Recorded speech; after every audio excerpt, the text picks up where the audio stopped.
കൊള്ളാതെ നീർ പെയ്തു നീ ചെയ്യാതെ ഞാൻ കമ്പിളി പോലെ നിന്നെ പുണരാ ഞാൻ നിന്നുടെ മാറത്തു മെല്ലെ വേരുകളാഴ്ത്തിടാം നിൻ ഹരിത പരവതാനിയാവാ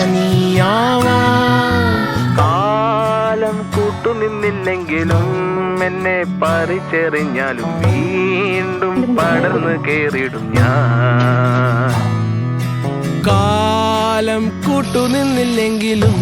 എന്നെ പറിച്ചെറിഞ്ഞാലും വീണ്ടും പടർന്നു കേറിടും ഞാൻ എന്തിനേ ഇത്തിരി